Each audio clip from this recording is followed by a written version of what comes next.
Common sports videographer nightmare situation. You're about to film the game-winning goal, but unfortunately, it's further away than what your zoom lens can handle. Or something awesome happens straight in front of you, but the shot is ruined because most of the action is cropped out.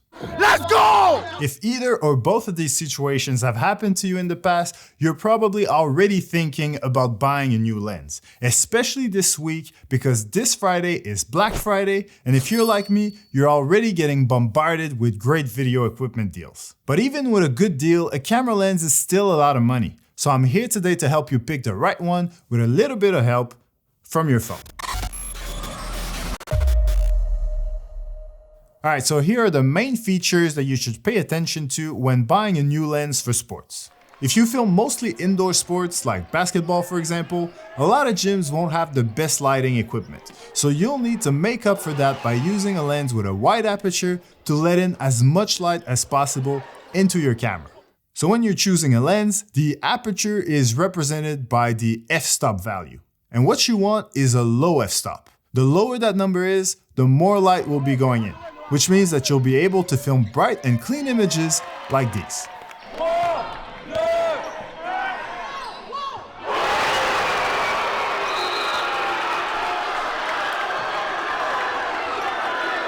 Another feature that is very important to sports videography is the autofocus responsiveness. But unfortunately, there is nothing on the lens itself that can clearly tell you how good it is in autofocus mode.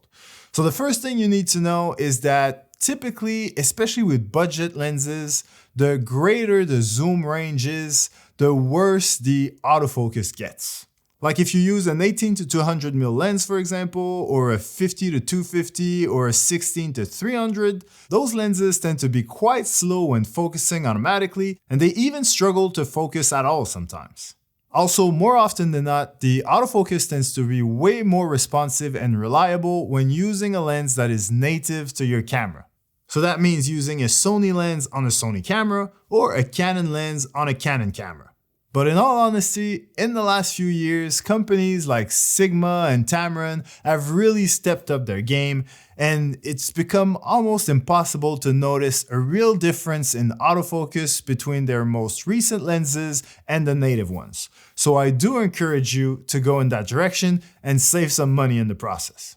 Actually, if you look at my best sports filming kit on a budget recommendations, which I'll link down below, you'll find several Tamron and Sigma lenses that I'm more than happy to recommend to sports videographers who want to build a proper kit without breaking the bank. But ultimately, I do recommend when looking at a new lens to go to YouTube and watch review videos where the autofocus was properly tested. Two of my favorite channels for that type of content are Gerald Undone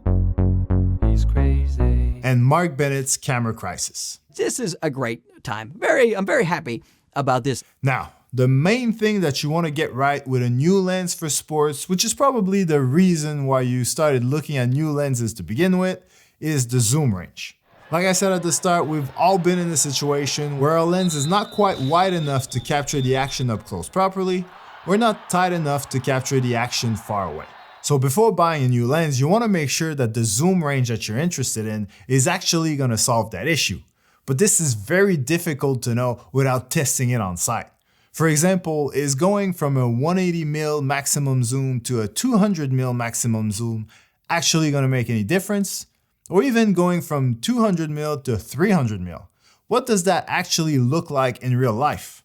Well, this is what this video is actually about, because I want to introduce you to this very helpful app called LensPick.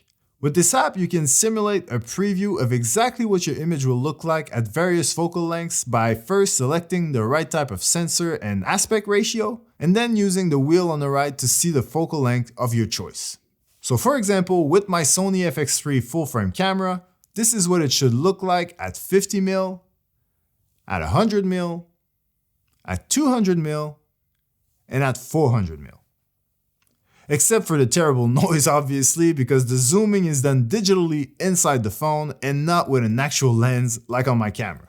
But as far as the framing of my shot is concerned, it should look exactly the same. And if I select the crop option because I plan to film with my Sony FX30 instead, this is what it looks like at 50mm, at 100mm, and at 200mm.